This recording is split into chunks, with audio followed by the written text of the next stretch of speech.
Oh. Are you all going to be muting your mics? Generally recommended, or? No, not generally. Probably fine. Okay. Yeah. Unless I'm you're in a library, so okay. let me know if it's ever too loud. Okay. Use it, especially if they could see it, and we're trying to like talk to each other about sensitive stuff. We determined that we're pretty sure they can't see it. Okay. But my other question, can we see when people tune in, or is that just you as moderator? I'm the only one who can see number of viewers, but if you want to know, you can just ask the chat and I can tell you. Okay. Sorry, Aaron, still can't hear you. Wait, isn't Daniel supposed to be here too? Or Jaga as well? Yes, both of them are supposed to be here. I'm talking to Jaga right now. He says he'll be a bit late. Okay. It looks like he's popping in now on my end. Yay. Oh. Yeah. Aha. There we go. With audio? Maybe. Hi, Jaga. Have those luxuries. He's muted. Oh, hey, I'm going to mute myself for a while. I'll be listening in, but I won't be talking for a little bit. Okay, that's cool. Okay. Thanks. Cool. Aaron is back. Yay. With voice? No. No, what's going on? The other panel worked fine. I don't know what's going on.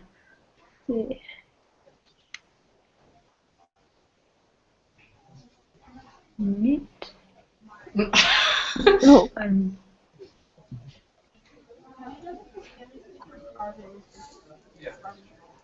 Like now it's popping up with Erin on screen as though she was talking, but I can't hear her. Can you guys hear her? Did you click her icon? Oh, maybe that's it. Not popped up on my screen. Ooh, I can do that. Yeah. Oh, I didn't know that. Ooh, strange. Yeah, if you click someone's icon, it just focuses on them. For you, not for everybody. Did not know that. Interesting. Oh, how do you undo that? Click it again. Fun. Yeah.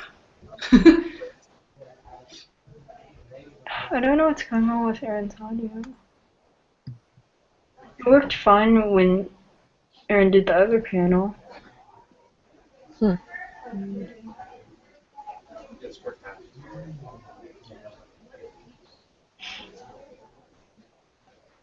Oh, we have one viewer. For those of you who are just tuning in, we're going to wait a few more minutes just to see if we can get some more people. And we'll probably get started about 6:10, if that's okay with everyone.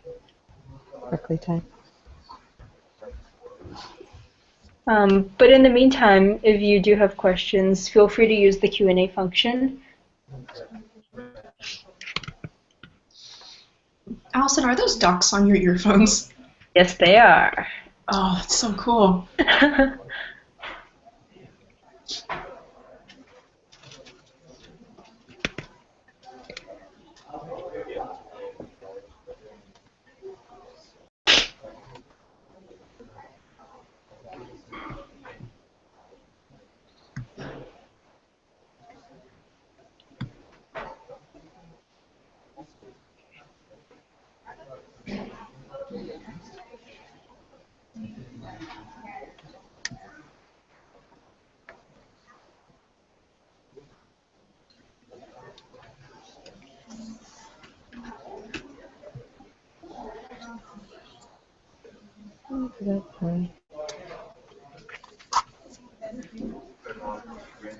Steph, which library are you in?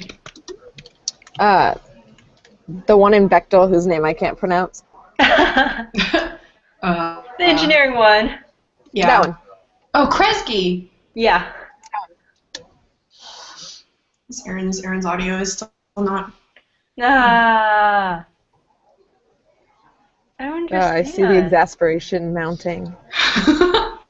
Oh. No. When comes the table flip? Wait, but Erin did the life sciences panel on Monday, and it was working like absolutely fine when she did it. Yeah, that's really weird. Unfortunate.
Oh, this is just a bunch of stuff. Yeah. Okay, I'll send you until PM. Okay, perfect.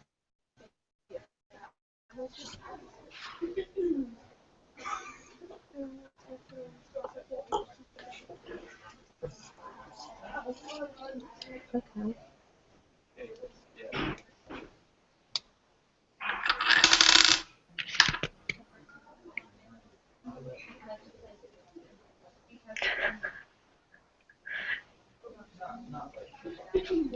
Alright, it's funny. 6:10. Oh, just did you see the question that came in? Oh, I did. let me take a look. More time waiting. Hi, Kimmy Schmidt.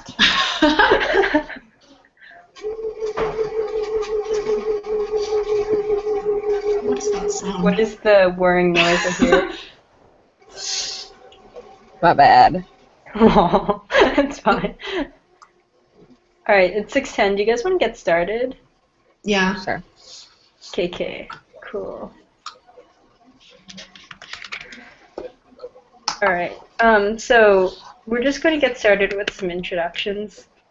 So if everyone can, we're still waiting on a couple panelists, but if everyone can just sort of quickly introduce themselves, that would be great. Hi everyone, my name is Jega. I am a fourth-year mechanical engineering major and public policy minor, and I can answer any questions you have about engineering or minoring in something outside of your field of study.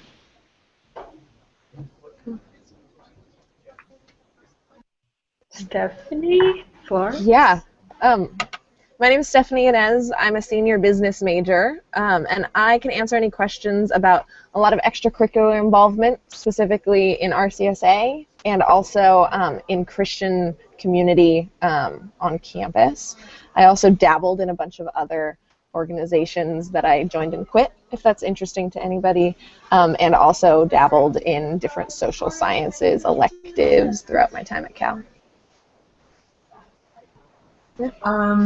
So I'm Florence. I'm a third-year integrative biology and psychology double major and music minor.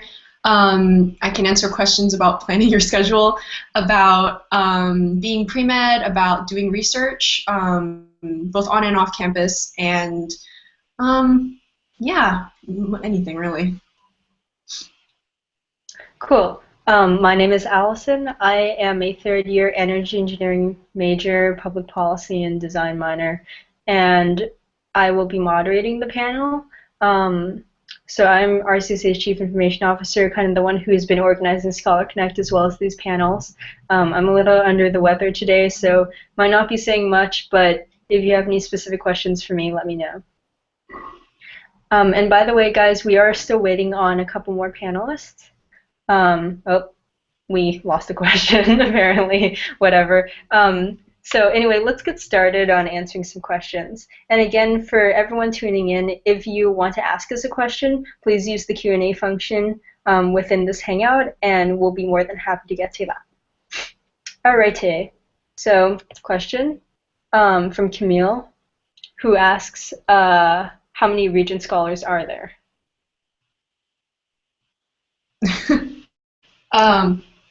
I don't know. I guess I can like sort of start this. It varies but generally it's about 200 scholars per class. I don't know how many like statistics, like how public the statistics are about it, but yeah, generally about 200 scholars per class, a little more, a little less, depending on the year. I think RCSA as a whole has just under 1,000 scholars, so about 200. Right. The numbers do fluctuate every year depending on how many people actually go to Cal of the people who got the scholarship, but yeah. Cool. Aaron's back. Hopefully with audio. Can you hear me? Yeah, we can hear you. Woo! I switched browsers. I'm on Safari now instead of Chrome. Oh, interesting. Strange. I like your earphones. Thanks. Like bright blue. Yeah. And also the microphone's on the left instead of the right. Interesting. Do we have questions? Aaron, do you want to introduce yourself? Oh, hi everybody. So I'm Erin. I'm a fourth year public health major, global poverty and practice minor. I'm pre-med, so if you have any questions about that, feel free to ask. I was also really involved in TEDx Berkeley, MedLife, which is a student taught class called the DCAL here on campus. I did research. So if you have any questions about that, let me know. Yay. Lol, ROHP Berkeley. Huh? Do you guys hear under questions? It's not quite showed up for me yet. Let me see. Oh. Anyway. Alright. So John wants to know how is the food around campus and how is dorm food? Ooh. Ah, Berkeley food. I want to say that dorm food is okay. I think a lot of people tend to not like it. But I think like depending on what you need, it has a pretty good variety. And especially if you're on campus and like you don't want to go off campus for lunch, it's there's some good options on campus. Yeah, food around campus is really good. I think generally Berkeley has like good Thai food, pretty good Indian food, good Asian food, not really good Chinese food, but that's just my opinion. One of my favorite things about how accessible it is, just like walking on my way to class, I'll pass 20 different restaurants, just in those like few blocks, really, and then hours are great. Most hours of the day where you might consider being awake, and into the late night, which is really, really helpful. Cool. Anyone else have things that? Yeah, go for it. I was going to say dorm food's definitely livable. It gets a little repetitive after a while, but the food in the restaurants around Berkeley are really great. So especially all the Asian food. But then again, I come from like southern-ish California, so I found as I go north, the Asian food gets better, but the Mexican food gets a bit worse. Trade-off. Agreed. Also, if you're a vegetarian, so I'm a vegetarian, so if you're a vegetarian, Berkeley is one of the best places to be. You're going to have plenty of vegetarian options wherever you go, so you don't need to worry too much about finding good food for those of you that don't eat meat. Cool. Well, if no one else has anything to add, let's move on. And so we have a question, which is, what's your favorite place to study?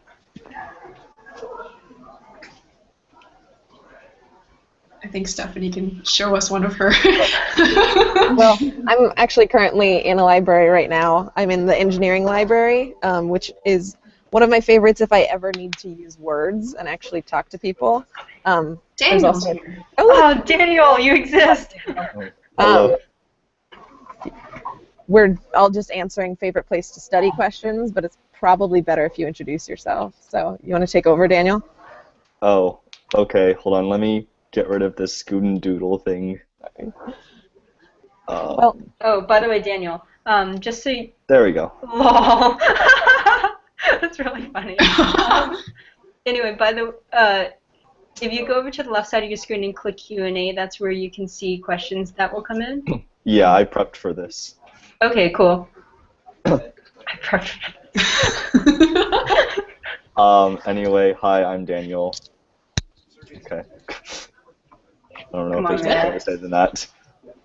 Your year, your major. I'm a third year studying physics and computer science. Thank you, Aaron. What your favorite Disney movie is. Hey, Ben. I'm not You going to wanna get into join? this argument. Is that Ben? Ben Jackson is me right now. The one and the only. Hi guys. Did you see me, or did you Hi, just guys. see me? Hey, hey, Ben, I hear you have nice abs. Let's see. Good luck on the midterm. So, apparently Kresge Library is also a favorite for other Regents scholars, because there's 2 of them studying together for a midterm tonight, right now. Oh, you mean Bechtel? Yeah. Kresge? It's the same Bechtel. difference. No, it's Bechtel's the Bechtel. name of the building. Kresge's the name of the library. Ahaha. Still cringe. You guys are splitting hairs here. Anyway, back to the question at hand. Favorite place to study? I'm boring. I study in my room. It's pretty quiet. Also, the building I live in has some study rooms, so if I ever need a change of place, I go there. I've done some library studying. I'm a fan of Doe. The North Reading Room's absolutely gorgeous. And there's a lot of libraries I haven't visited yet, so I particularly Like you. I'd like to visit East Good luck Asian. today. So. And all the Regents scholars are in Bechtel. Other thing. Yeah. Yeah, some nod to Regents community, I guess. I was going to add about libraries and study spots. I think my favorite library to study in is the East Asian Library. It's so pretty, and like the windows have like cool 3D. They look like 3D printing, but those kind of like geometric patterns, and it's a very like nice like ambiance. But I also just like studying in my room because it's quiet. I can also procrastinate hardcore without anyone judging me. Actually, yeah, that's a good point. Like when you're in so there's like one of the libraries, I guess, is called Main Stacks, and basically like no one in there can talk for the most part. It's very quiet and it's a really good place to study. But like when you're in Main Stacks, you feel bad for procrastinating. So if you really need to get work done, then Main Stacks I think is a good place to be. Kind of feels like a dungeon sometimes, though. And if you just want your studying to be a little bit more enjoyable, I've spent a lot of time reading on Memorial Glade this semester too, and soaking in a lot of sun, so that's been nice. It's not all libraries. There's a lot of outdoor spaces, if that's preferable. One of the things that I like to do for studying, I'm not sure if anybody's mentioned this yet or not, but a lot of the buildings on campus, you can kind of just go in whenever you want. Oh, no. So oftentimes I will go into a room. It has to have a projector and like a nice sound system also, and then I'll just play music and like kind of run around as I study, or play with the chairs. I don't know. But anyway, yeah, you can use like random rooms on campus, and it's very useful, especially for more collaborative things, since you have like a nice projector there. So that's another option that's pretty fun.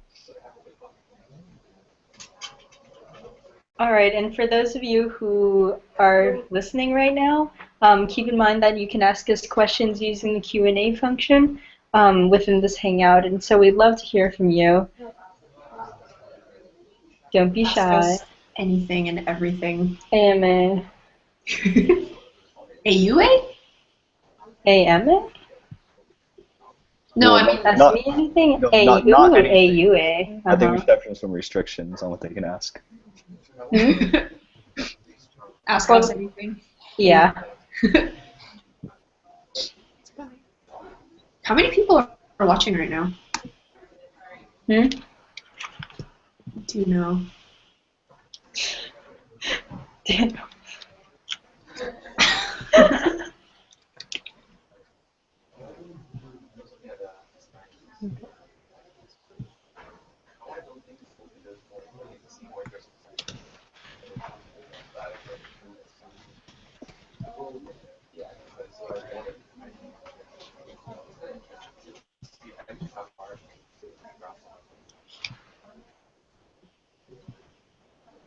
Oh, we have things. Oh, Oh. Camille wants to know if anyone can tell her anything about forensics, speech and debate, super competitive, hard to get on, etc., as well as orchestra for non-music majors, specifically for piano. So I actually did forensics. I did speech and debate when I was in high school, and I actually chose not to be part of the debate team at Cal, mainly because it's mostly policy debate and parliamentary debate. So if you're familiar with those types of debate, or if you really enjoy them, then it's great. But I wasn't too interested in that. And also I spent 4 years doing debate in high school, so I wanted to try out other things when I came to college. But if you are interested in that, the person to contact is Jonah Feldman, JONAH.Feldman, FELDMAN at berkeley.edu. He's the director of the Berkeley debate program, and he could probably answer any specific questions you have. I don't know if it's very competitive to get on there, but I do know it's a lot of work and a fairly big time commitment. So if you are planning on doing that, it's definitely something that you would want to evaluate with all the other extracurriculars that you might be interested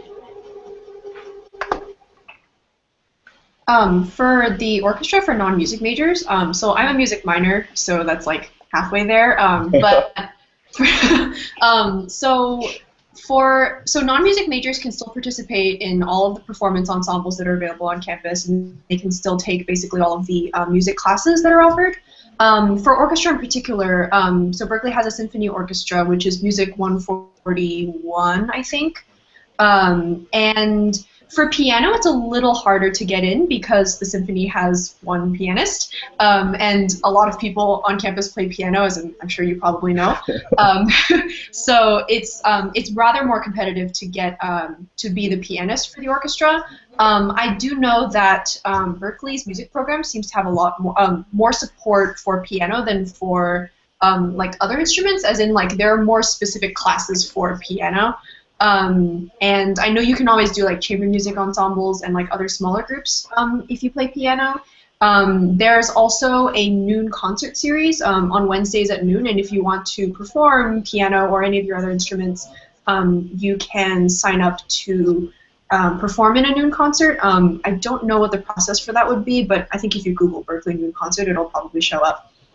So there are a lot of like various ensembles you can get involved in, no matter what instrument you play. Cool. Anyone else have anything to add? Yeah, one of my best friends and my current roommate did orchestra as a non-music major for like 3 years. So she was the harpist for the symphony orchestra, and she had an enjoyable experience. It was time-consuming. I think slightly less so for her because she wasn't in every piece that they ever did. Not quite like violin, but it's something like Tuesday, Thursday nights, 3 hour a night time commitment plus like practice outside of that. So Florence already spoke to how it might be difficult to get in, but it's also definitely it's a 2-unit class, but can feel a little bit more like a highly involved extracurricular. Yes, so there's also like one-on-one instruction oftentimes, and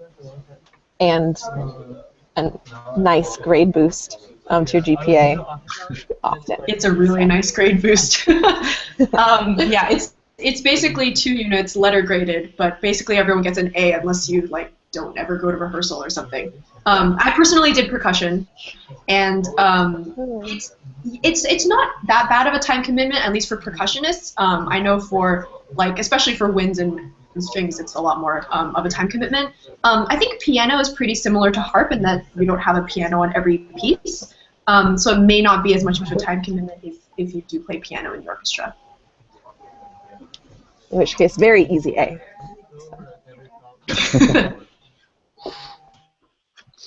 Cool. All right, so Ben and Jane want to know what our favorite boba place is. Tell them to study. Are they really studying? Yeah. Go study, guys. Shame. Ooh. I have a lot to say on boba. There are, I think I've counted 15 places that sell milk tea around Berkeley alone. I I have like a list of them somewhere. I like wrote it down. But my favorite place would be Purple Cow, because they have really large portions, so you can like buy one and then enjoy it for like the rest of the day. And they have a good variety of like teas and flavorings and toppings.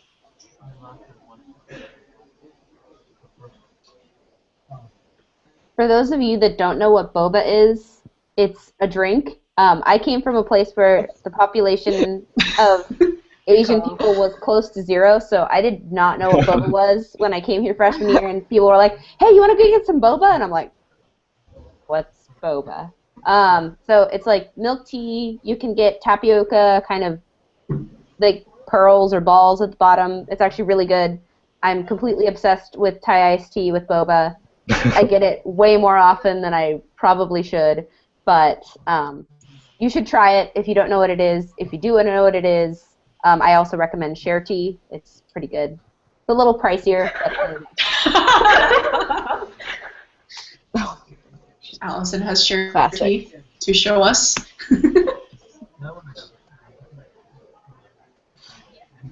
Personally, my favorite is Asha Tea House. It's on University, and even though it's farther, first of all, I really like tea in general. But I find them better because of the quality of their tea. And if you've ever been to Asia and had like the very like Asian tasting bowl drinks, then it tastes the most authentic. And also the reason why I really like it is because it tastes fresh, and the people are really nice.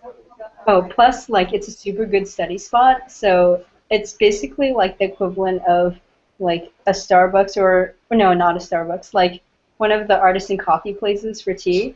And it's super airy, spacious, Wi-Fi, and I go there just to hang out and do homework a lot. So I recommend it for the ambiance and the quality of the drinks. It's very industrial looking. I like how it looks. Yay. So again, for everyone who's watching, if you have any questions, feel free to use the Q&A function. We're waiting to answer your questions. So don't be shy and tell your friends.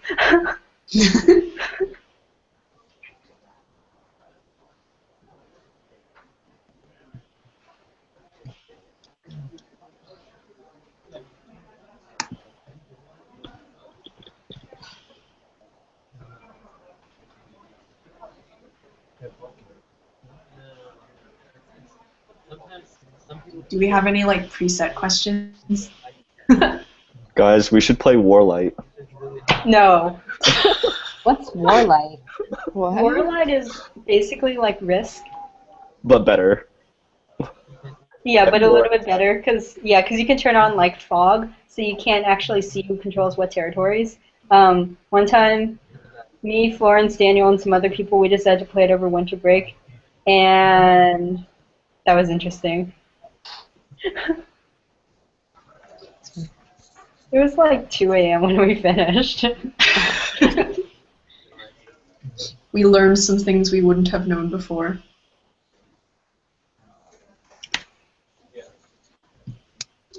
We have a question. Yay! Oh. Go, Camille, go! Yeah! Alright, so Camille wants to know how much harder or how worth it is to take on a double major or a minor that is outside your realm. I'm in engineering, want to do some business admin. Haley. So, double majoring, so within the College of Engineering, there's something called a joint major, where the College of Engineering has already kind of figured out the two most common majors that people want to double major in, and essentially designed it so you can complete it easily in 4 years. But that's something that you would need to identify fairly early on, usually in your first semester or your second semester, so you have the time necessary to finish the coursework. But if you want to double major outside of engineering, that does get a little bit challenging, only because you need to not only fulfill all the requirements, all the breadth requirements for engineering, but you also need to fulfill all the breadth requirements for the other college where you want to double major. So for example, if you want to double major in engineering and business administration, you would need to fulfill the 6 humanities and social sciences requirements for engineering, as well as the 7 breadth requirements in the College of Letters and Sciences. And I believe there are only a certain number of courses that can overlap. So again, it is possible, but it's something that you want to sit down with your ESS or your Engineering Student Services Advisor fairly early on, so you can plan accordingly, and so you don't have to take extra semesters in order to graduate in time. Minoring outside of engineering is fairly easy. Like I said, you need to have 6 classes outside of engineering for your humanities and social sciences. I personally am minoring in public policy. I took a public policy class and realized I really liked it, and so ended up taking all my 6 courses in public policy. And most minors only require 5 or 6 courses. So I actually didn't need to take any extra courses in order to complete a minor. It's just that all my humanities and social sciences courses I took in one department to get the minor. And so minoring outside of engineering is not too difficult, but if you do want to double major outside of engineering, you should think a little bit about it. And also, a lot of people, myself included, the reason I chose not to double major in engineering and Haas or business administration is because I felt like I would most likely get an MBA later on, which I feel like would be more beneficial for an engineer than an undergraduate degree in business administration. And as a business major, I can speak a little bit more to taking some classes in business admin. I agree with Jega that if you're going to do undergrad engineering, an MBA makes a lot more sense to tack on than trying to kind of throw some of that expertise into your undergrad time. But one of the benefits of priority registration, if you have received the scholarship, is that the way Haas's registration works is they hold all of their spots for business majors until the adjustment period, and after that they process off a wait list. And so having priority registration can get you quite at the top of that wait list. It can make it really easy to take the few classes in business that you might be interested in, except for communication, but you're not missing much. So that's things like organizational behavior. You could take a finance class. You could take accounting if you want to learn that language. You could take kind of like our business ethics class, or marketing, things like that, or any of our electives too, some of which are pretty cool. And I'd like to add, so I'm someone who is an engineering major, energy engineering, and I have 2 minors, neither of which are engineering. So I'm also minoring in public policy, but I also plan to minor in design innovation. And I found that it's doable. Also, like, I transferred into the College of Engineering halfway through undergraduate, which means that I was kind of like derping around for the first half. And so I took a lot of non-engineering classes, especially my freshman year, but I'm still on track to graduate. I'm still going to probably be able to get my 2 minors. So it's definitely doable. And I certainly think that it's actually a good idea. Engineering is becoming so much more interdisciplinary nowadays, and I think it's really enhanced like sort of my overall interest in minoring in things outside of engineering. Also, if you're thinking of doing business, we have a Regents scholar named Haley, and he's an EECS major, but he's also majoring in the Haas School of Business. So yes, it's even possible to double, though I would say that's a more rare case. Another quick note I want to add is within the College of Engineering, there are things called certificates. So there's a certificate in entrepreneurship and leadership, entrepreneurship and technology. I think there's one in leadership, there's one in design. There's a bunch of different certificates that you can earn where essentially you need to take a certain number of classes in a department, or sort of a group of departments, which include the Haas School of Business, Industrial Engineering and Operations Research, etc. And that essentially gives you a little qualification and a little bit more business background if you want it. So you can look into those once you get to Cal if you're interested in that.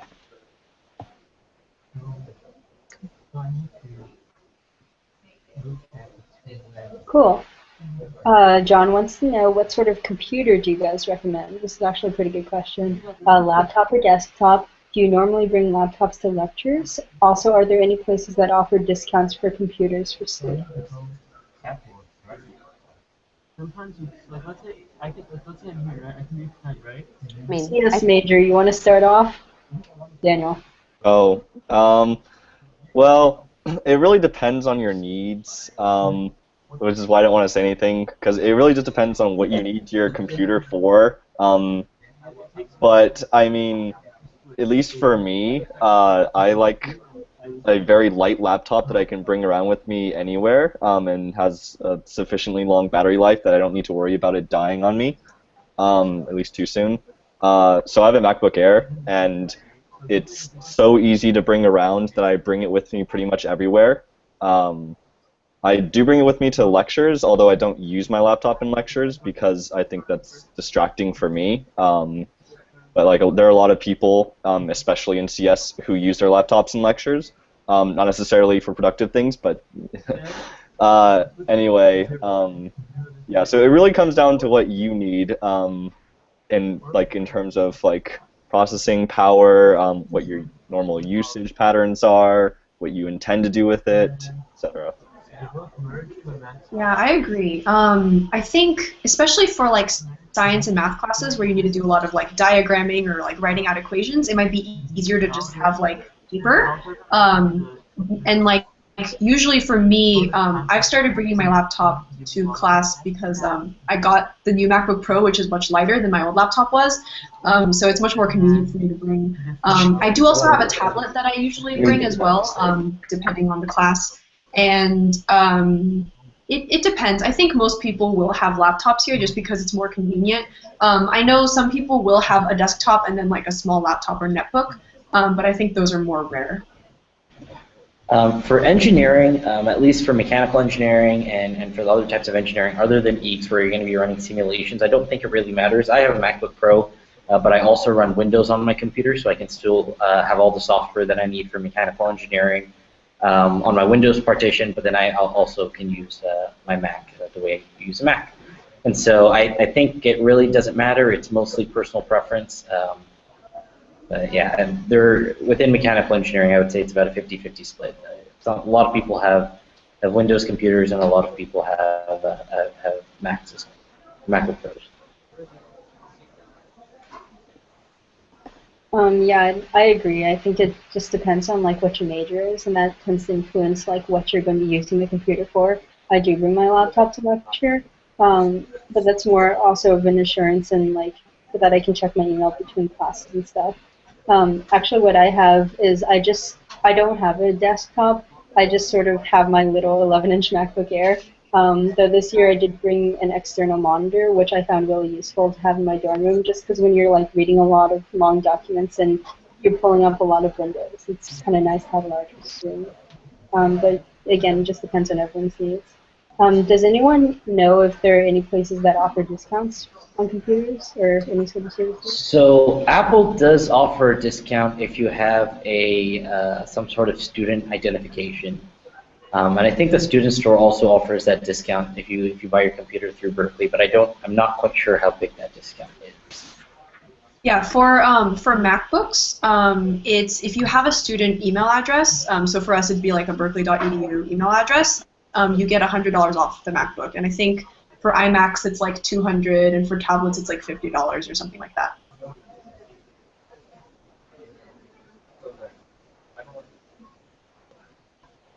Cool. All right. And ROHP Berkeley wants to know, how did you guys meet your best friends at Berkeley? Was it through RCSA or other campus organizations?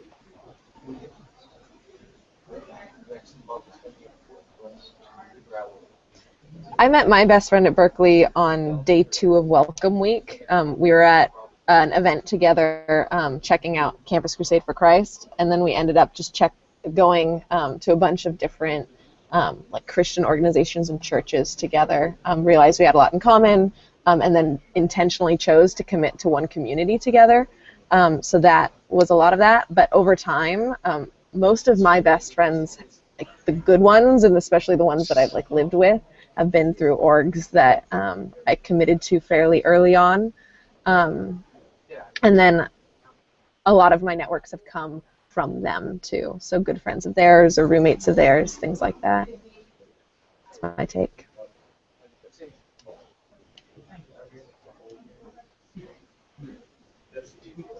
I mean, I'll add on to that. I 100% met my best friends through RCSA. They're the most amazing people you will ever meet. And whenever you need to make sure you don't get down on yourself, because when you're hanging out with Regent scholars, they are the most ambitious, dedicated, like passionate, amazing, smart, hardworking, deeply overcommitted, but still making it all happen anyway. People you will ever meet. And so, I mean, I know everyone on this panel really, really well. I live with all Regent scholars. You know, my best friend's a Regent scholar. So it's definitely a really important community to me. I think it's really awesome because you all have something in common, which is like this passion for doing something, but everyone has a different passion. It's everyone's different majors. I'm a public health major. We've got a business major. We have, you know, IB. We have engineering. We have CS. We have physics. You know, so you get to meet people from other majors because you're going to meet people in your major no matter what. And so it's to still have a community where everyone's awesome, everyone's amazing, everyone's really friendly and really fun, but still has some different experiences. It's really incredible. So I absolutely 100% love RCSA. I can stop gushing now, but it's really true. I wanted to add on, a lot of my closest friends are also through RCSA. It was basically the first organization that I got involved in when I came here, because you're part of it even before you come here. It's like the one organization that you know you're already part of.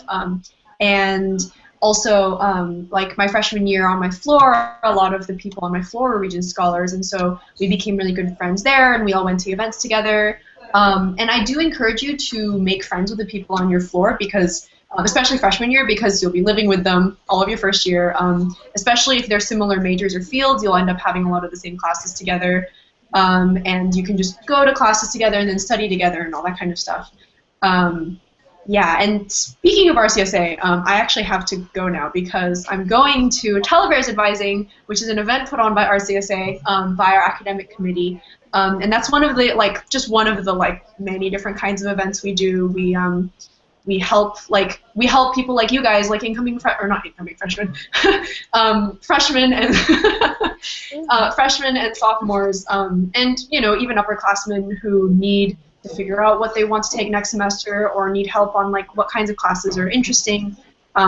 We put on this event called Telebears Advising each semester, so I'm going to be helping out with that. So I have to go, but yeah. Wait, Florence, what classes should I take next semester? Ooh. All of them. Social psychology. Anatomy. I'm taking social psychology next semester. I'm very excited about it. Yeah. All right, so I'm gonna go. All right. Bye, Florence. Thanks for helping out. Bye. Hello. Okay. Cool.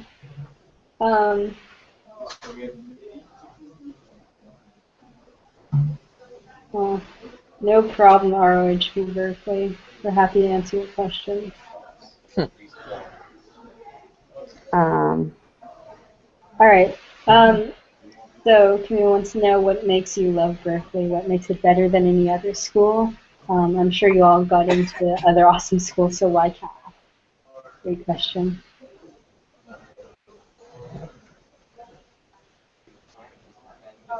All right, so I guess I'll go first. So one of the reasons I really like Berkeley is because it's so dynamic, and there's so many things to do. Really, whatever you want to do, there's something there for you. So it doesn't matter what kind of interests you have, what kind of passions you have, there's going to be something for everyone. With regards to engineering specifically, I think it's really important to go to a school that is good for what you want to study, and Berkeley Engineering is pretty much about as good as Stanford and MIT, which are the top three, and really the 1, 2, 3 really depends on the year. So everyone that you talk to will agree that those three are the top 3 engineering schools in the country.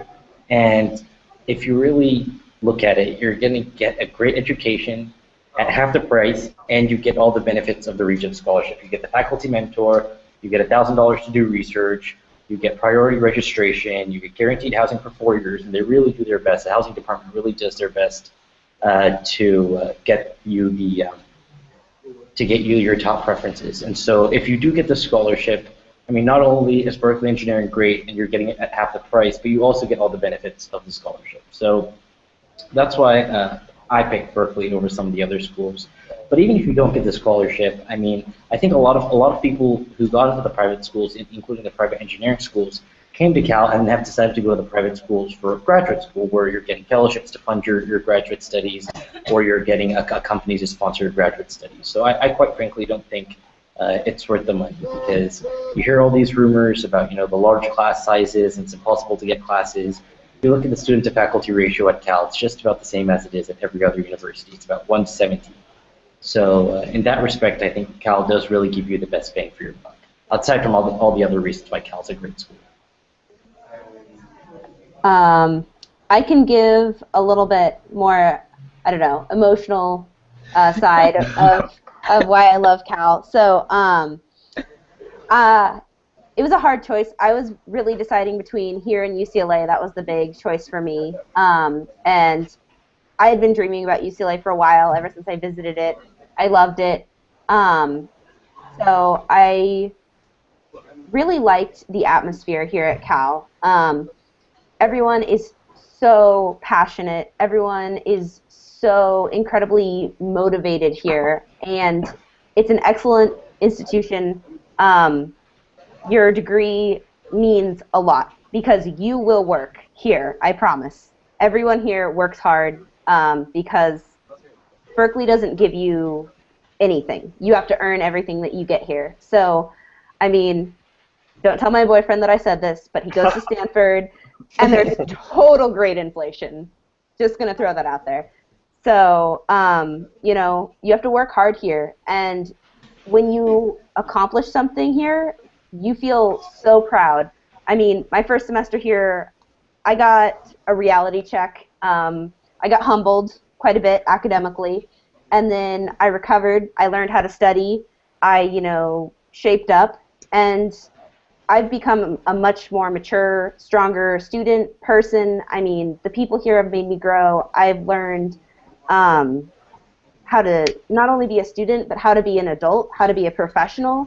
A lot of that's through RCSA, through TEDx Berkeley. A lot of that was through research, having to take initiative, because Berkeley doesn't hand you anything. There's no hand-holding. So if you want to do research, you need to go out and do look up labs that are taking undergrads and email professors, and you have to take that initiative. So Berkeley's really real world. And even though it's a big campus, you do find your own spaces where you're going to make friends. RCSA is one group where I made friends. MedLife, t-shirt, is another one that I have a really great network of friends, and I see them because I taught the decal for multiple semesters. I see generations of MedLifers around campus, and it's really exciting. I see people from my major, I see people from my minor, and then there's nothing like going to a Cal football game. Just because you have to understand the true meaning of Go Bears when the entire stadium is chanting it back and forth to each other, like the students to the alumni, and it's incredible. So there is, a really great sense of pride, a really great community.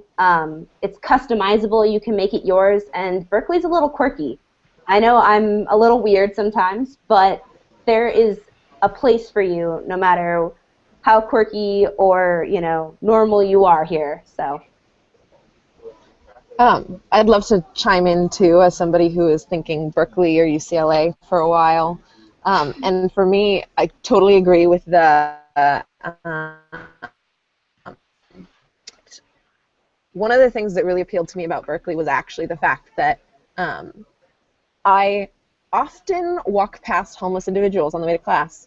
And I actually don't think that that's a bad thing. I think that's something very unique to not be a part of a campus that's hidden away from the world. Mm-hmm. UCLA has the 3 Bs of Brentwood, Bel Air, and Beverly Hills, kind of shielding it from seeing everything that's happening. And even though not everything that's happening in Berkeley is visible, and Berkeley is not necessarily a microcosm of the world, I do think that there's something that changes the way you engage with issues, intellectual issues, academic issues, social issues, when you feel a part of the city and you're not just kind of in this cordoned off area of like private school bubble, and that was personally a lot of my decision to apply to the UC system and to prioritize the UC system, and then Berkeley in general. So visiting was really important for me. Yeah. Cool. All right. We actually have a question about the bathrooms on campus, which is we saw this and we were like, is this a legit question? Well, but actually, one of the more unique questions we've gotten. I don't think I've ever had that one asked. Yeah, I have never had anything like this. Well, regardless, I think it actually is like worth answering. The bathrooms are pretty good. I mean, it varies by building, but Jaga, you said you had a list of Jaga-approved bathrooms. So, the bathrooms on campus, like Allison said, really depend on where you are. The southern part of campus, which tends to have a lot more people, the bathrooms aren't quite as clean as they are on the northern part of campus, engineering side, life sciences side. So the newer buildings do tend to obviously have the nicer bathrooms, but in general, I think yeah, the bathrooms on the north side of campus are really nice. Oh, whether you're gonna have it to hold it in all day.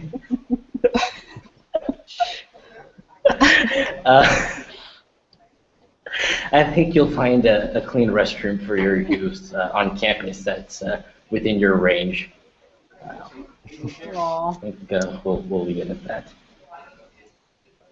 Yeah, I would say that all of the bathrooms on campus, at least all the ones that I've gone into, have been sufficiently clean that like I'm not touching like a door that's obscenely dirty or something like that. And really the point of all you really need to be clean is, I guess, just a couple of surfaces that you make contact with. So like maybe the sink handle, the door, and that's pretty much it. And then you just need toilet paper. But I'm not going to instruct on how to go to the bathroom. Anyway, I think if you think about it enough, you'll find a way. But I would not recommend hanging out in a bathroom. I think that's kind of awkward. But I mean, I'm sure there are plenty of them that are nice enough to hang out in if you know that's where you like to do homework or study in.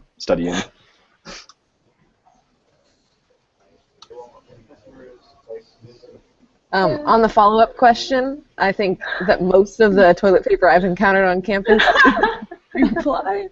two-ply, but not luxury double, I would say. So don't get your expectations too high, but you will not be screwed over either. This is not the National Park Service. So. Well, anyway. We have a question from Camille again. Thank you, Camille. You're awesome. You all mentioned RCSA, but the one girl, Florence, I believe, who left for another Regents event, ROHP has been commenting, so it appears that the organization has separate levels and divisions. Could you just explain a little bit more about the entire group? That's a good question.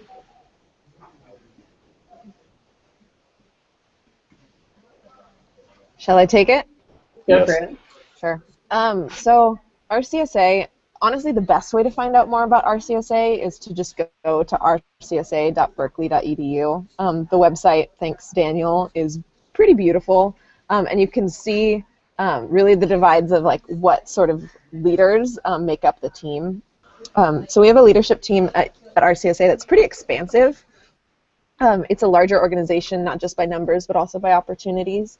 So we have 4 different branches, like an internal, external, finance, and operations that collects these few groups of committees in each of those, and each committee of about 12-ish. Oh look, Allison's connecting to the leadership page, but each of these committees has 1 or 2 committee coordinators. And the sort of committees, sometimes they're arranged like our ROHP or TEDx Berkeley around one particular event. Sometimes they're around programs, like academic has a lot to do with the peer mentorship program. Some have to do with the sort of events they hold. So alumni or faculty or liaison all have their own type of events and populations that they interface with. And then some are more functional. So like we have a web development committee, we have a public relations committee, and a historian like photography committee. And those are a lot more task oriented and what they do either for the organization or for the campus or for other events that are happening. So each of those committees has space for like 4 to 8, sometimes more, committee members, and that's often like the first like family connection that a lot of Regents scholars have to the organization. So you can totally be involved in the org without having an official committee or coordinator position, but there are many available and are definitely a part of the way that RCSA cares about leadership development and tries to foster as many opportunities as possible for that. Aaron and I were on the same committee freshman year. So, and then we lived together last year. So, yeah.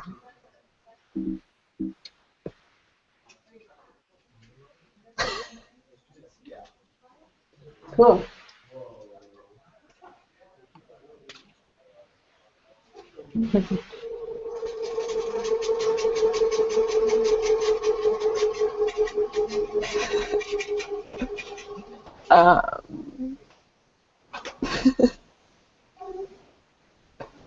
Anyone else want to talk about RCSA? So even outside of RCSA, there are a lot of ways to get.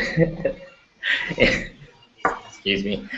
Even outside of RCSA, there are plenty of ways to get involved in the Regents and Chancellor Scholarship program. There's a lot of faculty committees where they take student representatives. So once you get to Cal through the Academic Affairs Vice President's Office in the ASUC, the Associate Students of the UC of the University of California, you can get really involved in more of the administrative side of things. So personally, I'm on CUSHFA. I'm the student representative on CUSHFA, which is the Committee on Undergraduate Scholarships and Financial Aid. And I work with, I sit on the committee with the faculty members. We kind of decide what the criteria and essentially figure out how to best attract students for the Regents and Chancellor Scholarship. And so that's also a great way to get involved outside of the student groups. That's a great way to meet professors too. Cool.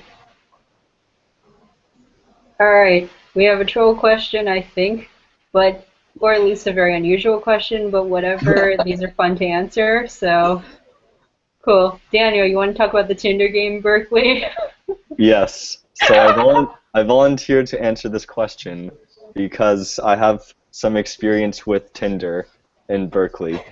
So I have used 2 of my female friends' phones before to respond to their Tinder matches. I probably spent a total of 4 hours responding to people on Tinder in Berkeley. And it's pretty strong. You know, I don't know what you're going for, but whatever you're going for, you can get that and achieve that. So the sky is the limit.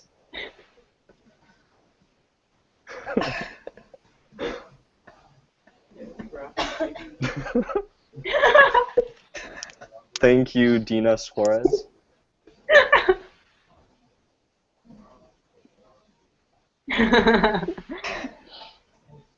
Cool, but actually, if you have any other questions, please use the Q&A function to let us know.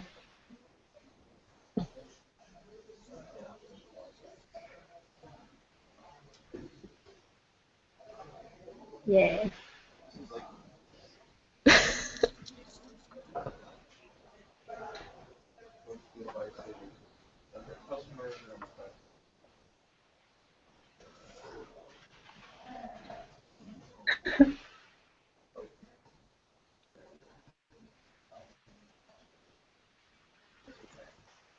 Yeah, we have a question from Ada. Hi again, Ada. So Ada wants to know, did you guys room with someone random freshman year, or did you meet someone beforehand and request them? How did either of these work for you? And I know they usually match Regents, so would you say it's better to go with random in that case? Ooh, I'll start answering on this one because I have strong opinions about people you live with. Um, so my freshman year, I chose to live in Foothill. It was extremely close to LeConte, which is the physics building, and it was supposed to be a little bit quieter, and so I had this conception in my mind about what it would be like. And Foothill itself was great, but so I was in a suite with 9 guys total. I was in a triple, and there were a lot of suite problems because my suite was extremely messy.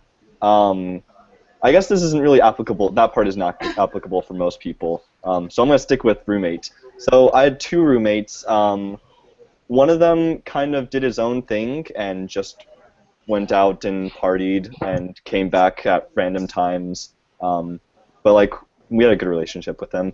And then my other roommate, I became really good friends with, and in fact, I've lived with him every single year so far. And I don't know where he is right now, but if you were here, I could just go like this, and there's his chair. Anyway, so it was a random person. I didn't choose anybody beforehand because I wanted it to be random. I wanted it to just be someone I had not known before, and I wanted the experience of learning to live with people who might have like different belief systems or different habits, and I just wanted to learn to become like a better able to adjust to situations, and I felt like I was definitely able to get that. And yeah, so it worked out extremely well for me, and I've been extremely satisfied with like my roommate. But you don't always get that lucky, and I know that a lot of people, and I'm sure a lot of people here, had freshman roommates who were Regent scholars, and they went random anyway, and it just got paired that way. So it can really vary, but so like if you find someone who seems really awesome, like on the UC Berkeley like Scholar Connect Facebook page, then go ahead, try and room with them. But I think random is not too scary, and you could get. You're not necessarily going to get someone who's terrible because they do give you like a questionnaire to like try and find out some like sleeping habits, cleanliness habits, so that you don't get paired with someone too incompatible. I can speak a little bit more on the randoms because I did 2 years of living with random roommates. So the first year, I had a roommate, and then I had 2 suite mates. One of my suite mates was a Regent scholar, but she was in the other room. The other 2 were not Regent scholars. They were all wonderful people. I really enjoyed living with them all. As Daniel said, I learned how to live with people that were super clean, people that were super not clean. I just, learning to be more considerate about when you go to bed, the noise you make. I had a really, really considerate freshman roommate. Sometimes our, waking schedules didn't line up, and she was a perpetual snoozer, which drove me nuts because I wake up to every alarm. But other than that, there were no big issues with my roommate. My second year, I lived in an apartment where there was drama between 2 of my other random roommates, which was really awkward and terrible and stressful. It wasn't between me and one of my roommates, but it was 2 other of my apartment mates or flatmates or whatever you want to call it. One of them ended up moving out at semester, and then we got a new flatmate, and it worked a lot better. The other one of my flatmates I absolutely adored and loved, and I was in her room like every day hanging out. And then junior and senior year, I have chosen my roommates. I lived with Miss Stephanie last year. That was wonderful. It really makes a difference living with your friends. I really liked it. I really enjoyed it. But at the same time, living with random roommates for freshman year, particularly when someone is sharing the same room as you, because right now I have a single, it can strain friendships if you're in the same room, particularly if you've never spent a lot of time with that person. So if you've never gone on a trip with them or, you know, slept overnight with them or anything like that, and you don't know kind of how they function on being bothered or being sleep deprived or stuff like that, it can be kind of stressful. Other people, they can start as best friends and leave as best friends after living together, but personally, I liked going with random first 2 years. It also made me really, really, really appreciate the people I live with now. So that's my spiel. Yeah, and I'd love to chime in really quick just with saying that they don't necessarily usually match regents. That going random doesn't guarantee that you would have a regent's roommate. It often turns out, like at least in my case, that they try and group regents on the same floor, and so sometimes that looks like regent scholars being with one another, but I've actually seen that more as the exception than the rule. Most of the time, most of the regent scholars I know who like or a triple, it was normally a non-regent scholar. So I wouldn't like assume a rule on either side of that. And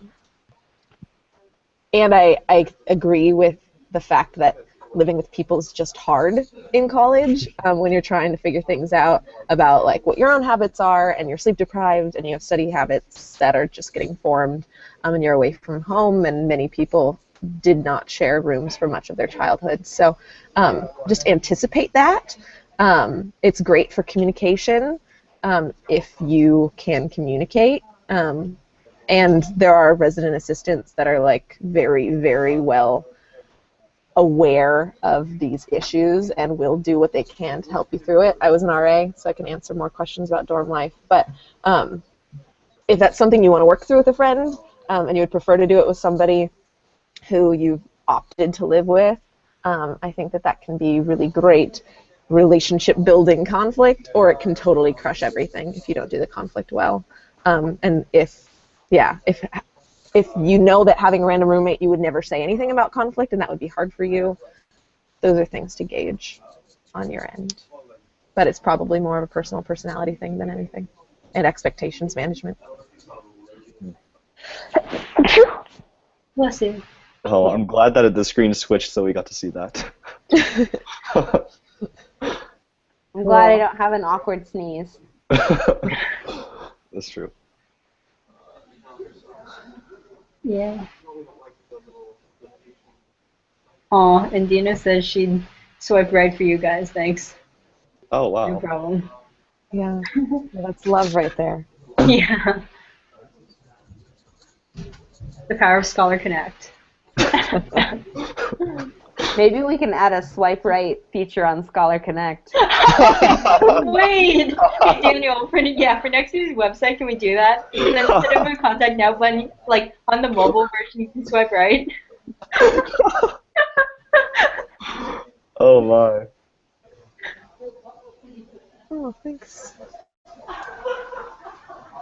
Thank you. Aw. Ada, that's really nice of you. It's no problem for us to volunteer our time. If it's been helpful to you at all, it's the least we can do. So yeah, feel free to let us know if you have any more questions. But otherwise, we'll see you in the fall. Yeah. Cool. Well, at least someone's having fun. So for all you SoCal people, Camille wants to know how easy is it to visit home, and how easy is it to visit the area around campus? Oh, and does it get really expensive to live in this state?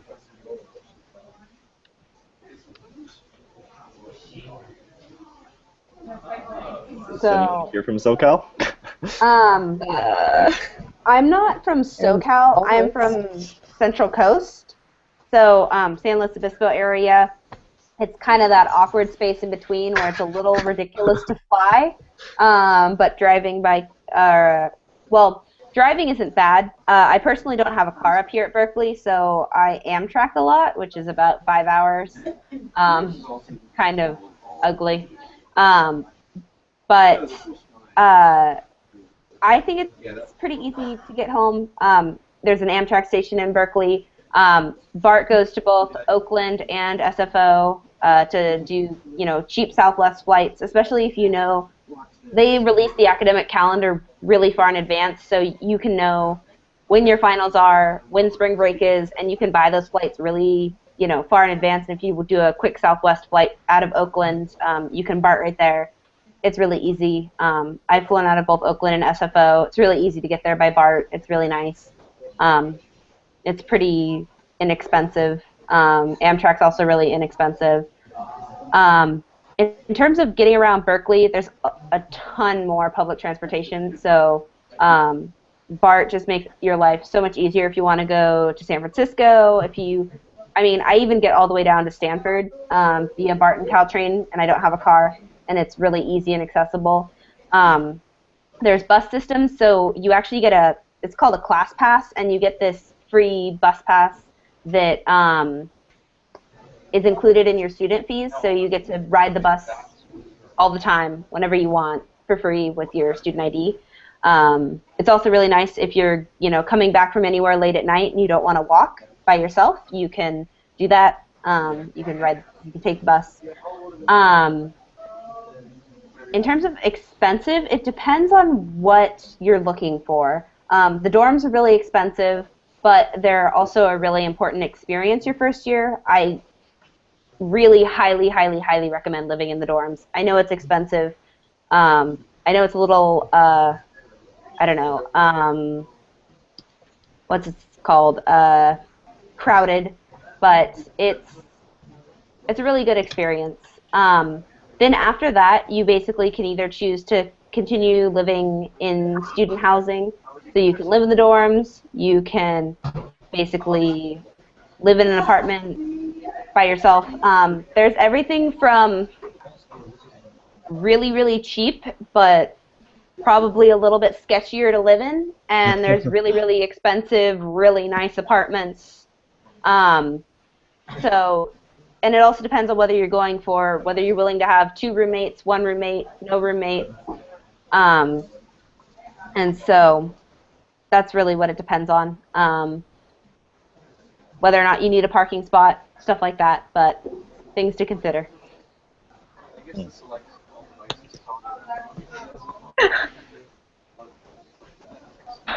All right. So we've got another question here. Can anyone comment on paleontology at Cal? I'm really passionate about dinosaurs and would like to get involved.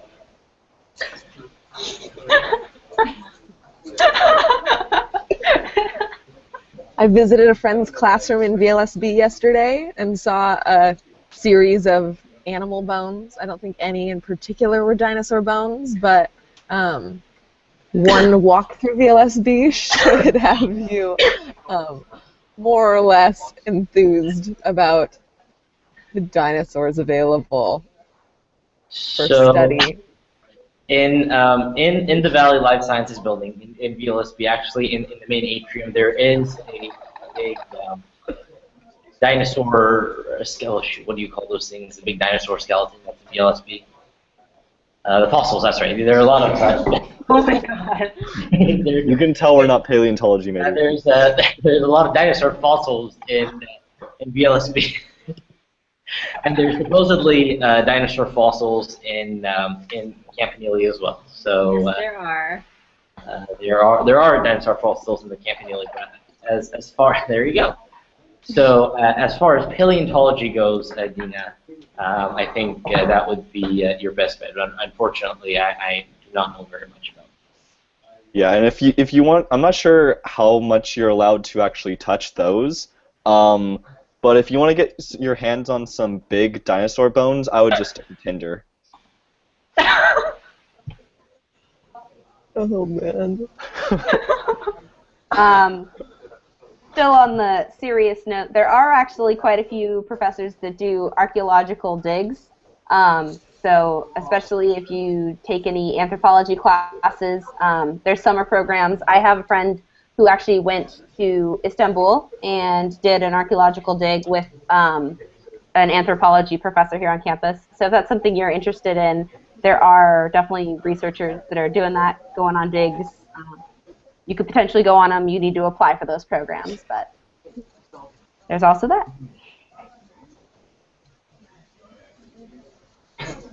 Cool.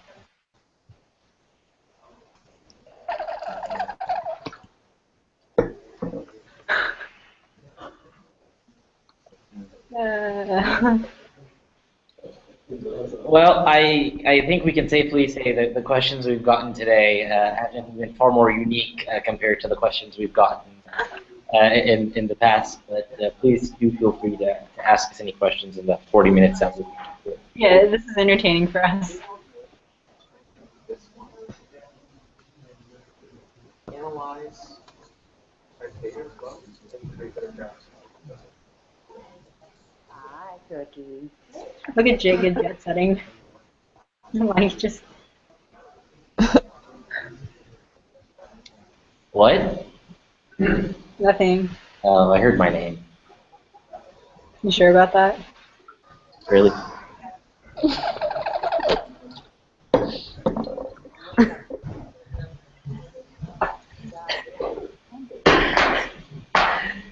So I think, Alice, I think Dina Suarez has another question here. Right.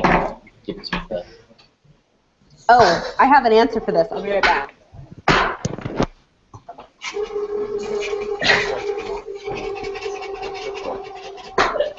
Wait, hold on. I got an error. Oh. I'm actually my It's actually pretty own great. favorite dinosaur, GT Dubs. Yeah, comment on our favorite dinosaurs. I'm my favorite dinosaur. In that case, Aaron's my favorite dinosaur too.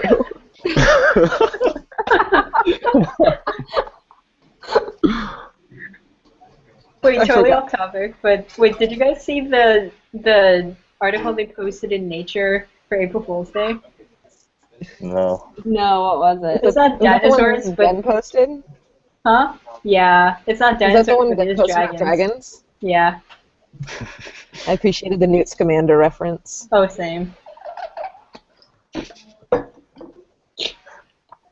But yeah, if you noticed a screen I pulled up, the Campanile actually is home to a lot of fossils, which is kind of weird because it's like this big, tall thing in the middle of campus. But the reason why it's so perfect to house fossils, at least as far as I know, at least from what I hear, I don't know if anyone can corroborate this, but because the Campanile is reinforced with so much steel, it's actually one of the most strong structures, which makes it ideal for holding the fossils. And so if you're going to be here on Cal Day, you should definitely check it out. They're going to be having tours of VLSB. If you just go to like Cal Day, I think it's calday.berkeley.edu. They actually have a lot of dinosaur-related events. Good.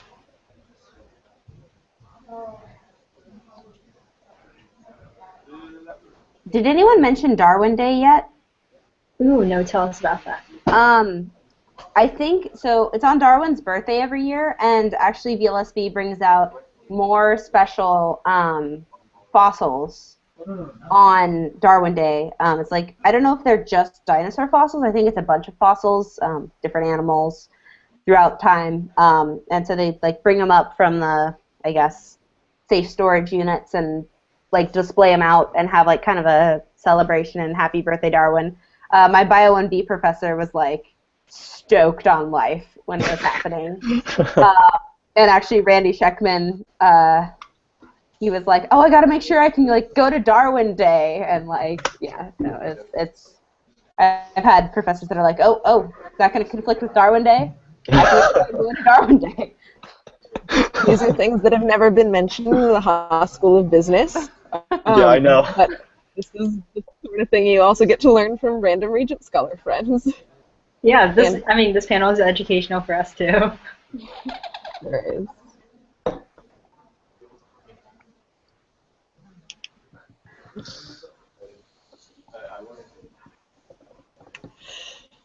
Oh, yeah. I feel those feels. Yeah. I have a paper due tomorrow. I haven't started yet. You and me both. Oh. Sort of. Yeah, actually.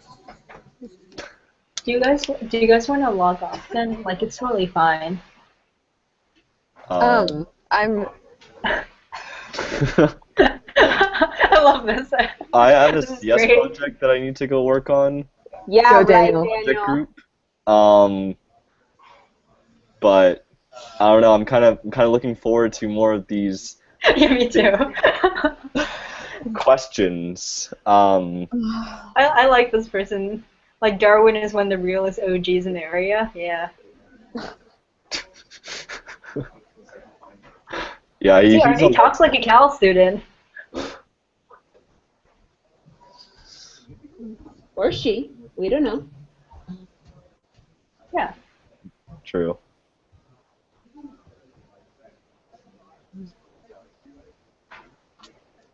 Oh right, yeah, I should be going. Okay. Okay. Okay. Yeah, Bye guys. Daniel, thank you so much for helping. Bye, Really. Let me know if there are any more funny questions. Huh? What? Absolutely. I'll send you the list of like answered questions at the end of this. Oh, nice. What if I do like a T-Rex wave to you? Bye. Bye. Bye, Daniel.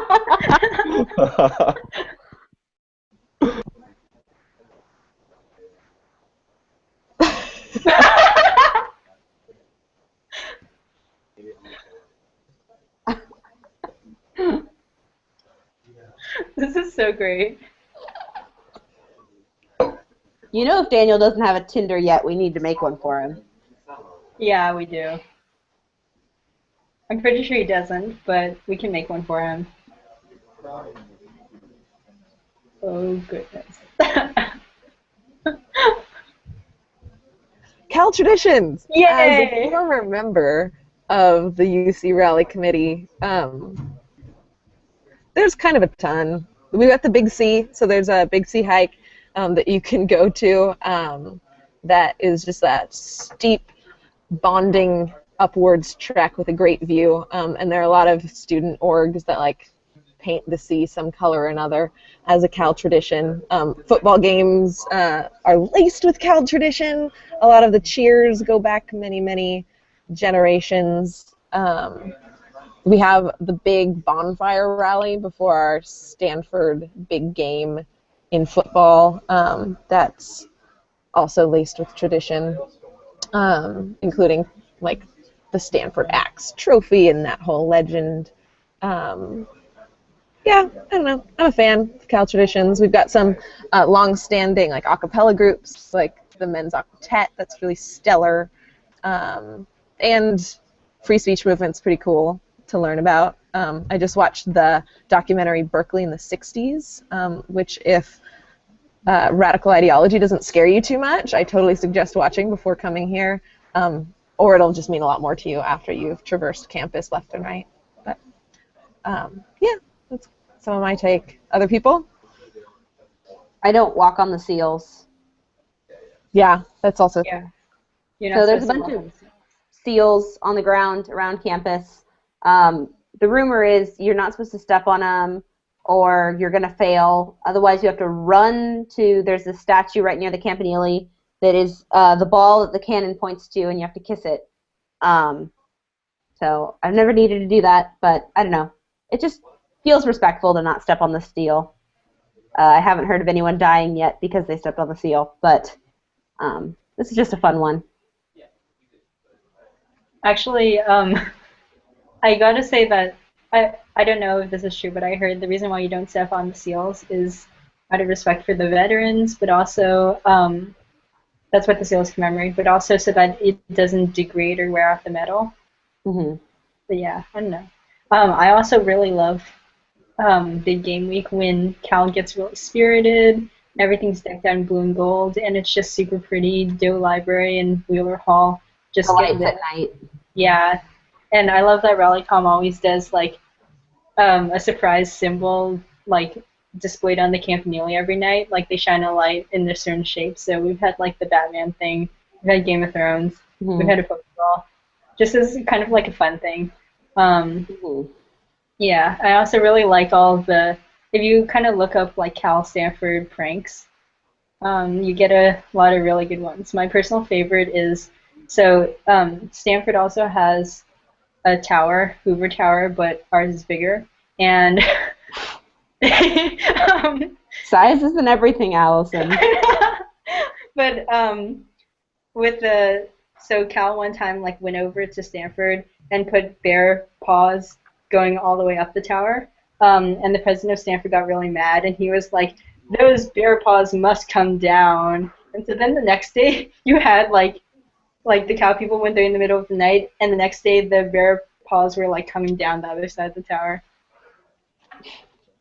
So yeah, I thought that was really cute. Anyway, yeah, I love all the Cal spirit. I think it's really nice to be at a school that's so spirited, because it's like you can be academically oriented, but you can also have a lot of fun just having the college experience. Yeah. We got a question about the About the naked run. about the naked run. So this is UC Berkeley. We take it a this step is further. We don't do undie run. We do a full-on naked run. And it is through the library. I personally have never participated nor witnessed it. It happens during Dead Week, which is the week before finals week, every semester, to let off some steam and anxiety. Lots of people participate. We basically run through main stacks and our biggest libraries. I've heard it's quite crowded. It's quite there's quite an odor in the air, and lots of people videotape it, unfortunately. Or fortunately, so you can get the full experience, right? So it's kind of a mystery how it's determined which night the Naked Run is going to be on. One of the co-ops, Cloyne, tends to one of the co-ops, Cloyne, which used to be known as basically the rowdiest co-op. It's kind of been tamed a little bit last year. I think it's substance free now. Yeah, because it got so out of hand. I'm pretty sure they were. I'm not gonna go into details, but Cloyne was pretty crazy. They reeled it in. But Cloyne typically is the co-op that decides what night the Naked Run is going, and it's just like word of mouth spread like that day that it's happening tonight, and somehow the whole campus knows about it. So it just happens.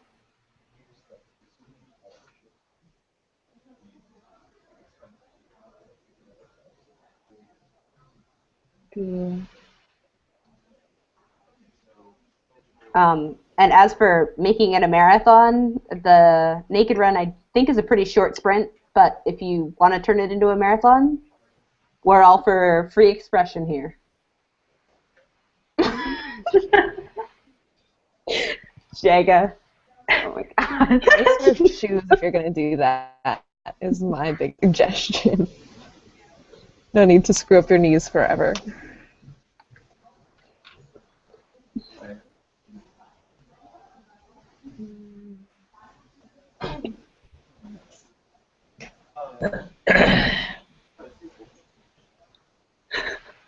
Boy, this is entertaining. So clearly we've been doing the FAQ page all wrong. These are really the questions we should put on there, right? If only there were more dinosaurs.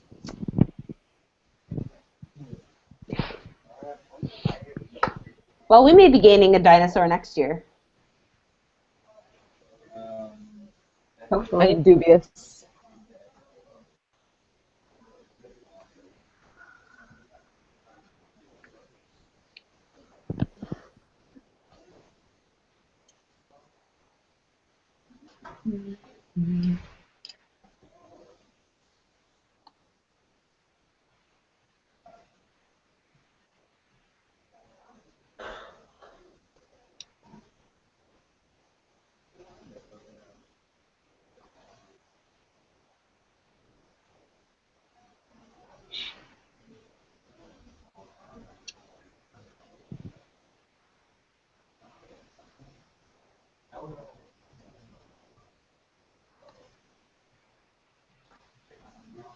well, since I haven't started my paper that's due tomorrow, I think I'm going to head out unless anyone has a question exactly for me. Sounds reasonable. I'll wait like a couple seconds. No. Aaron, stay! Oh my god. It is delayed though. Like Ben and Jane were saying, like after they walked across the screen, they could like sit down, open up their computers, and then watch themselves. So it's like pretty significantly delayed. Oh, interesting. Yeah. Oh well. But yeah. Aaron, thank you so much for participating. No probs. Alrighty. Bye, Alright. everybody. Bye, Aaron. Bye, Aaron. Bye. Bye.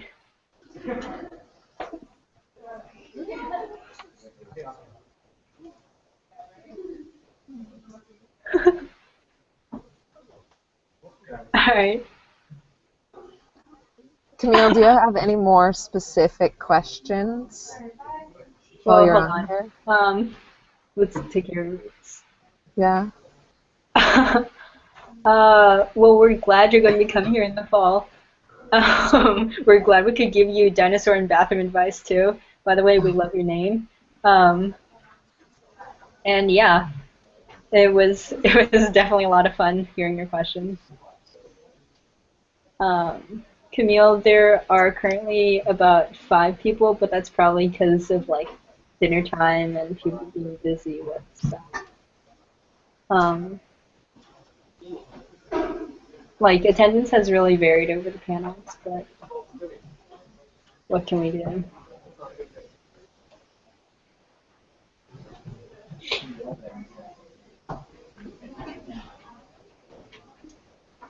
How's life, guys?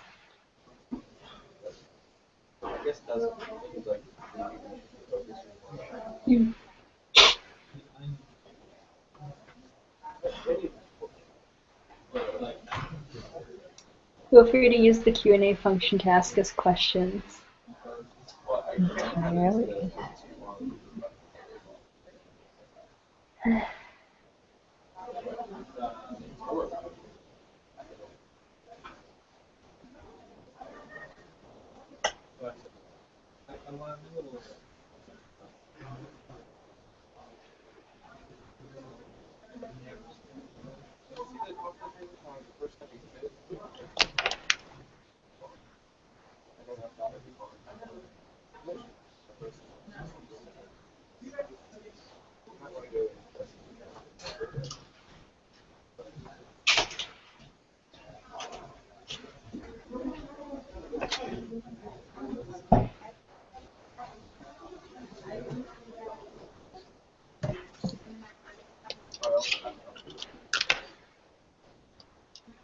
Ooh, I see we have a question.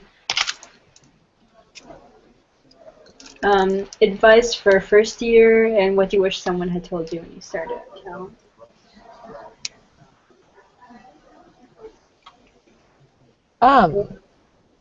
I think it would have been helpful for me to realize a little bit more so than I did. I think that it was going to take some adjustment. Yeah, that one of the numbers I've heard since coming to Cal, since being an RA, is that it takes about 6 weeks in general to adjust to a new place. And so just knowing that like building a home and building a like straight from scratch community takes effort and takes time, I think would have been helpful to know.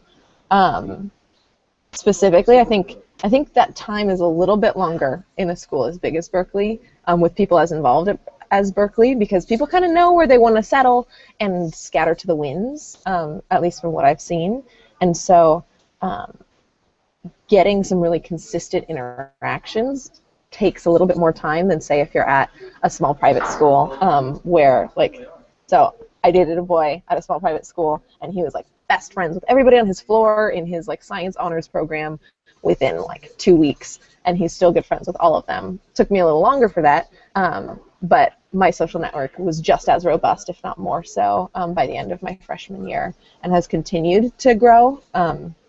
So I think if I knew that even that adjustment process, though slow, it happens, that would have been helpful.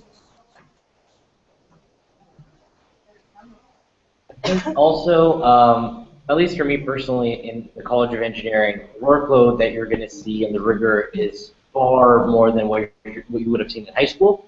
And I think that doesn't necessarily apply to Berkeley Engineering, but any engineering program that you go to. And so the first semester definitely is a little challenging, making sure that you get your time management down and you learn how to study efficiently.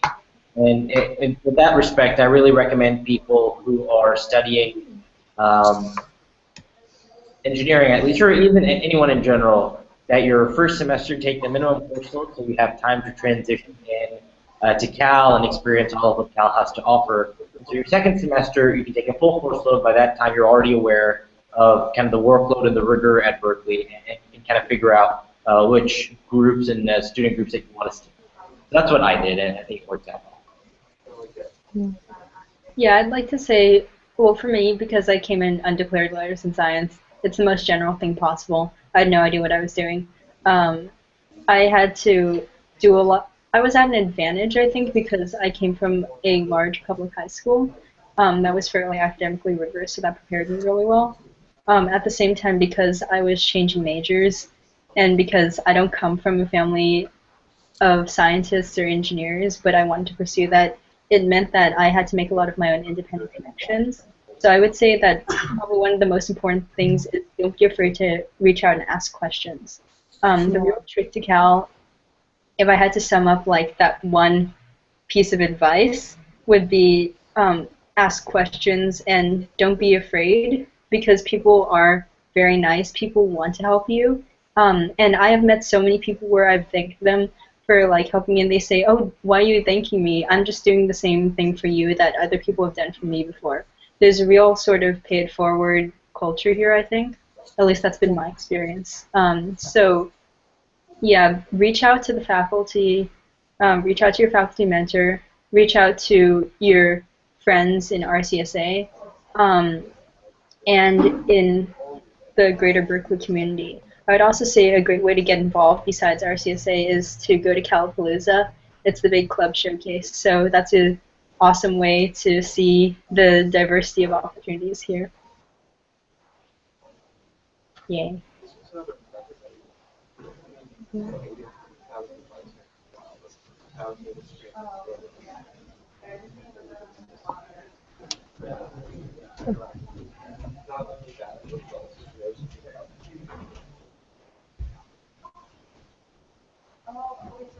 Actually, in that vein, one of the more random pieces of advice that I've ever heard about just being comfortable in a new space was, if you ever find yourself in like a new club setting or in a class or just sitting on Sproul or in the dining commons anywhere, feeling uncomfortable in any way, one of the easiest ways to give yourself a purpose and to set yourself at ease is to take some ownership of the space by seeing someone who looks more awkward or uncomfortable than you and trying to make their day or their interaction a little bit better.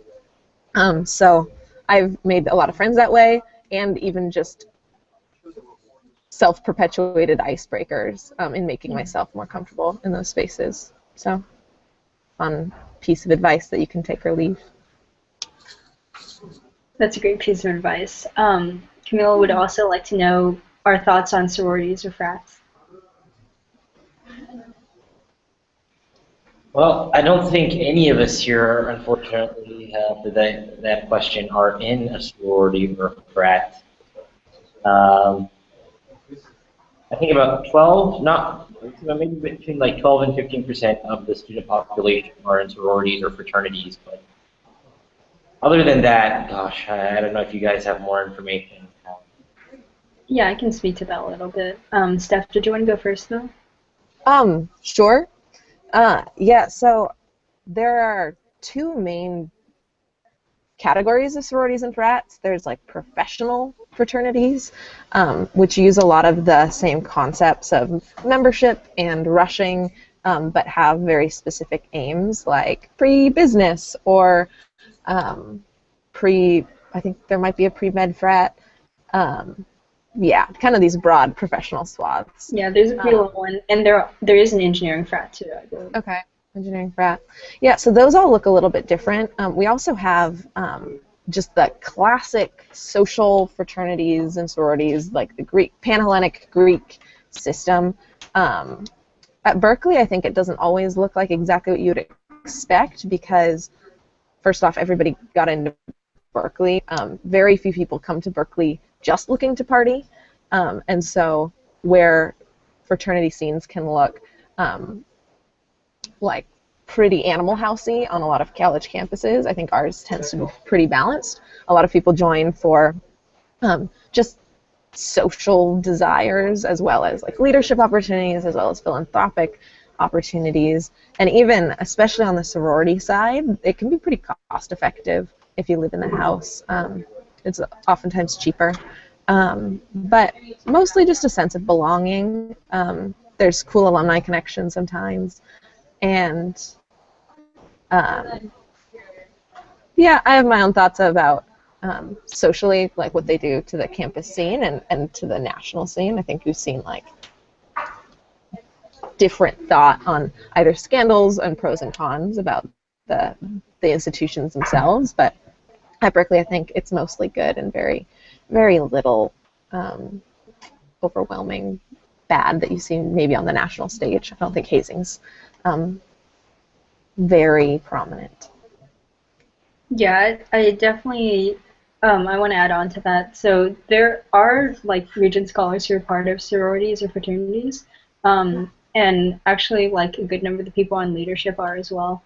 So it's definitely possible to balance like an academic life with your life being involved with a sorority or fraternity. A lot of people find that it's as much as you want to take or leave, and that's why, like we were saying, there are a variety of sort of Greek life options. For me, like I didn't realize that Greek life was actually as big here as it is, but not in the sense that it forces you to be part of it, but more in the sense of just like everything at Berkeley, you have a lot of options. I also have a lot of friends who dance, and so a lot of them happen to be involved with sororities or fraternities.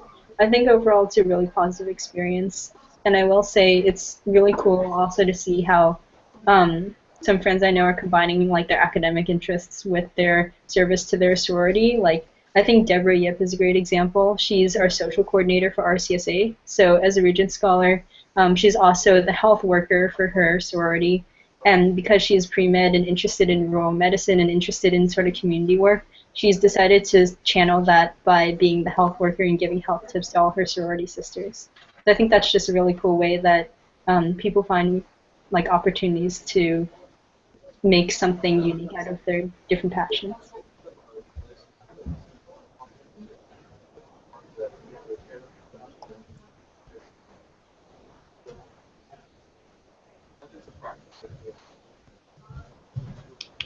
Cool. It's 7:47. Let's wait to see if we get any more questions, but if we don't get any more, I think it's fine if we end a little bit early. Is that okay with you guys?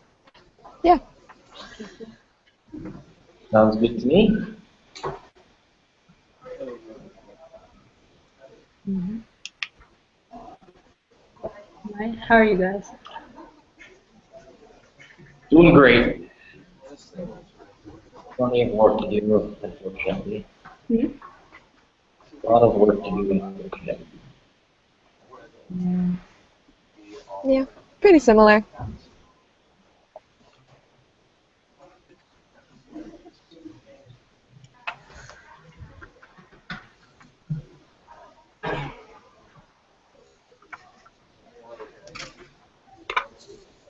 Are you drinking a juice box, Allison? Yes, I am. I entirely approve of this. Thank you. I mean, I'm sick, so I'm like trying to stay hydrated. Oh, great question. Will any of you be at the overnight? I'm assuming that means the Regents Overnight Quiz program. I'm not hosting this weekend, but I'll probably be there, and I'm going to be speaking at the panel on the morning of April 4th, which means it's for the April 3rd program. So you'll probably see me around. Yeah, yeah, and I'll be at the overnight at the program for a little bit in the beginning each of Friday and Saturday night, and I'll be on that Saturday panel. Yep, and I'm hosting Saturday night, so if you guys have any questions in person then, I'd be more than happy.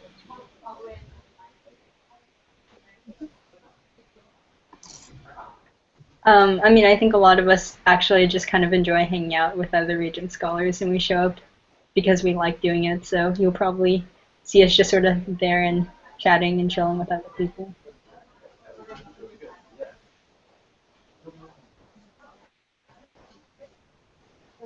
Yeah.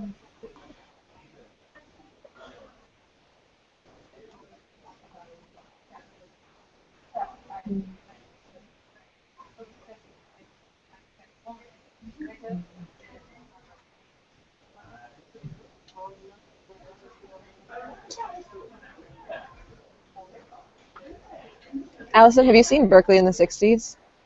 I want to. Like, I've heard it recommended by multiple people, and it's been something I've been meaning to get around to. It's on my list, but I just haven't had the time. I hear really good things about it, though. Just wondering. We watched it in my social movements and civil rights class this week. Cool. Yeah. I'll definitely have to check it out. Oh, we have a question made of, if I already did ROHP, is it worth it to do the overnight stay program? By the way, loved ROHP. Yay. Glad you had a good ROHP experience. So I did both of them, so I might be able to speak to that. So I did ROHP and OSP. They were really different experiences for me, mostly just not so much program-wise, even though OSP was definitely a lot broader. I was in really different points in like my decision-making process, where for me ROHP was kind of the introduction to Cal, and OSP was deciding whether or not I was really serious about going after I'd gotten all of my other admittances and after I'd had the chance to visit other campuses. So kind of your call. I loved taking the opportunity to ditch school stuff. So yeah, when I had the opportunity, I snapped at it, especially because I still wanted more information before making the decision. But yeah, it's going to be a pretty much personal preference thing. It's nice to just meet more people who are also making a similar decision. I have a couple of Facebook friends that I still kind of know from OSP. I don't think that I made any like life-altering connections, but it did make me feel more comfortable about the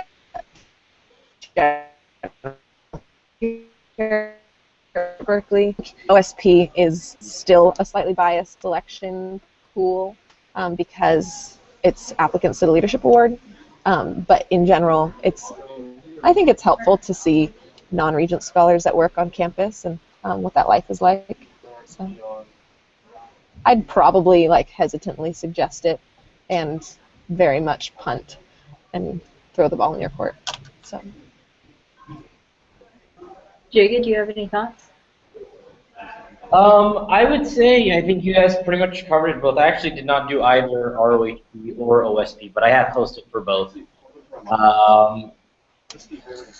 And at least from my perspective as a host, it's been a fairly similar experience. Like Stephanie said, you do get a lot of different questions because the timing of ROHP and OSP is so different. But programming-wise, I can't really speak to what OSP is like. I just haven't been there for the programming portion. Yeah. I would expect slight redundancy in the programming, but not in a way that's super annoying. But in the same sort of Cal spirit, welcome, huzzah stuff, that'll happen.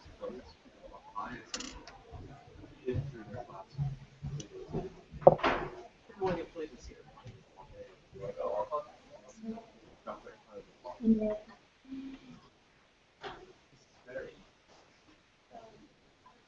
How about we wait till 7:55 and if no other questions come in, I think it's fine to finish 5 minutes early. Seem okay? Seems fine. Cool. Did you see Camille's Oh. thank you? Yeah. Aww. So enjoy Yeah. Cal Day. I may Ooh. not be at that program, but a lot of great people will, and Oh. it'll be fun.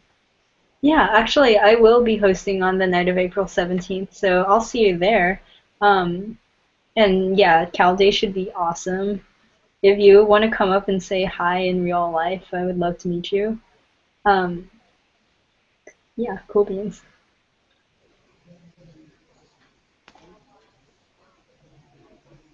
Cool.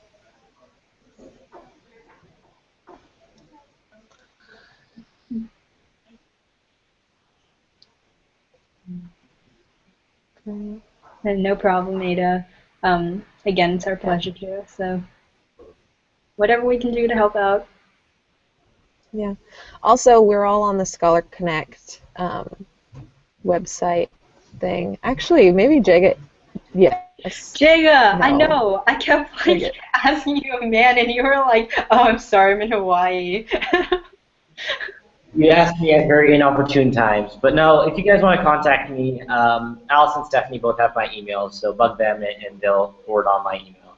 I would give you my email right now, but it's so long that you probably wouldn't be able to write it all down in time. Wait, Jaga, show your ID card. Jaga's name is so long, his ID doesn't When I actually. say my name is really long, I really do mean it. You can see how long my name is right there. So. You can't see. You have to raise up the thing. Up. Higher. Up. Higher. Up. Higher. Up. Not closer, Not closer. man. Are you an engineer? Hey, it's showing on my screen. Yeah, we got I'm a fan of the signature. you. I have a long name. That's funny. All right. Funny. So I think we're going to end here, but again, great point, Stephanie. If you have any other questions, please feel free to contact us either via the Facebook group or the Scholar Connect page on our website. Hope this has been useful for everybody, and if you are coming to RHP, we look forward to seeing you there. Go Bears! Good luck, everyone. Goodbye. Good night. Bye. Thanks for tuning in.